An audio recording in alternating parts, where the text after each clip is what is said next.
নমস্কার। বৃহৎ শিব পুরাণ উত্তরখণ্ড প্রথম অধ্যায়। প্রয়াগে বামদেবাশ্রমে তুণ্ডী ঋষির গমন। ওম নারায়ণং নমস্কৃত নরং চৈব নরোত্তমং দেবীং সরস্বতীং চৈব ততো জয় মুদীরয়েৎ। মুনয় উচু अस्माभिः शिवमहात्म्यं पुण्यं तत्त श्रुतं बहु इदानीं गुणकर्माणि पुनर्ब्रूहि विशेषत। নৈমিষ কাননবাসী যত ঋষিগণ অপূর্ব পুরাণ কথা করেন বর্ণন। সুতের সম্বন্ধী কহে সুমধুর স্বরে, শুনো শুনো ওহে সুত নিবেদি তোমারে। শিবের মহাত্ম কথা বদনে তোমার, শুনিয়া হৃদয়ে হলো জ্ঞানের সঞ্চার। পুনরায় শিবগুণ করহ কীর্তন, শুনিবারে সবে মোরা করি আকিঞ্চন। অমৃত সেবনে তৃপ্তি বলকার হয়, যত শুনি তত ইচ্ছা বলবতী রয়। এতেক বচন শুনি সুত মহামতি, কহিলেন ধন্য সবে তোমরা সুমতি। যার নাম হৃদি মাঝে করিলে স্মরণ, মুক্তিভাগী হতে পারো যত পাপীজন। হইয়াছ ভক্তিযুত তাহার উপরে, ধন্য ধন্য তোমা সবে এতিন সংসারে। বেদব্যাস মুখে যথা করেছি শ্রবণ, যেরূপ আপন চক্ষে করেছি দর্শন। বর্ণন করিব তথা শক্তি অনুসারে, মন দিয়া শুনো সবে একান্ত অন্তরে। জটাজুট শিরোপরি শোভিছে যাহার, কৃষ্ণার্জিন পরিধান সত্যের আধার।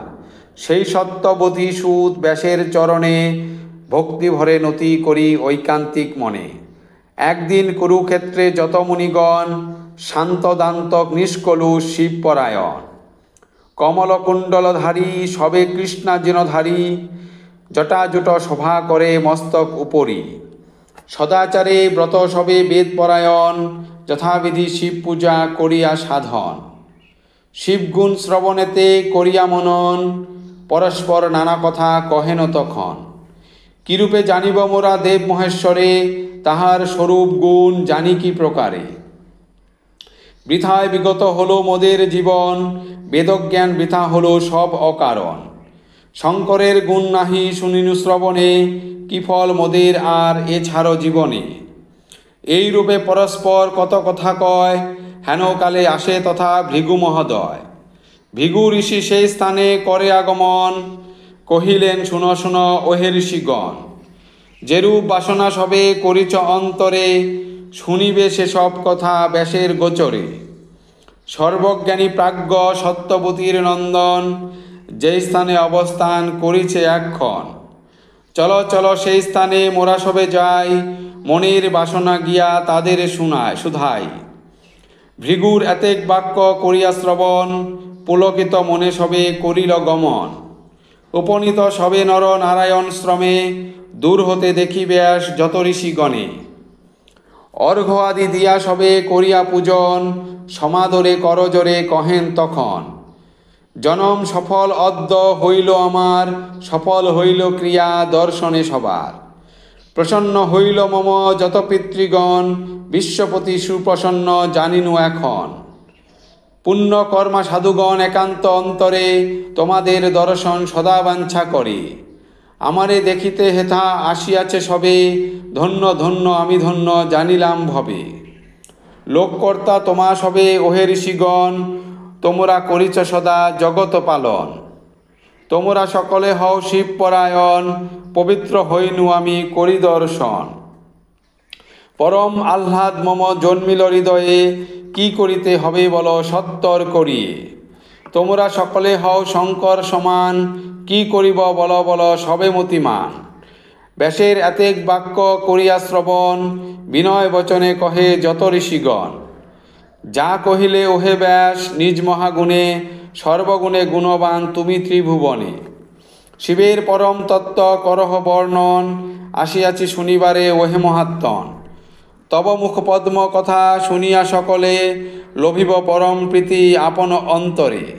মোদের পরম দেব দেব পঞ্চানন, একমাত্র গতি তিনি ওহে মহাত্মন। শিবগুণ তুমি দেব বর্ণন করিয়ে, সুধা অভিষেক কর মোদের হৃদয়ে।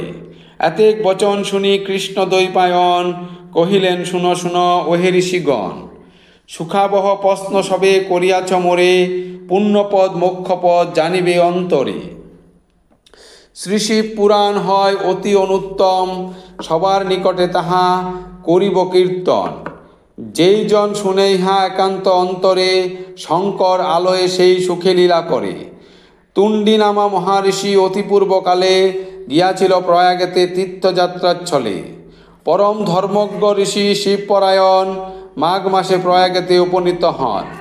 তথায় বিমল জলে করিয়া স্নান, মাধব দর্শন করে সেই মতিমান। তারপর যান বামদেবের ভবনে, সুন্দর ভবন সেই বিদিত ভুবনে। যেসব বৃত্তান্ত তথা হয় সংগঠন, বলিতেছি সেই কথা শুনহ এখন। সুখাবহ কথা সেই পাতক নাশন, শ্রী শিব পুরাণ হয় অতি মনোরম। যেই জন ভক্তি ভরে অধ্যয়ন করে, বলিতেছি ফল তার শুনহ সকলে। যতগুলি বর্ণ আছে পুরাণ ভিতরে, তত বর্ষ স্বর্গপুরে রহে সেই নরে। তাহার শরীরে থাকে যত রোমচয়, তাবৎ সহস্র বর্ষ সুরপুরে রয়। ইন্দ্রাদি দেবগণ পূজে সেই জনে, পরম মুকতি হয় শ্রী শিব পুরাণে। ধন্যবাদ। সমাপ্ত।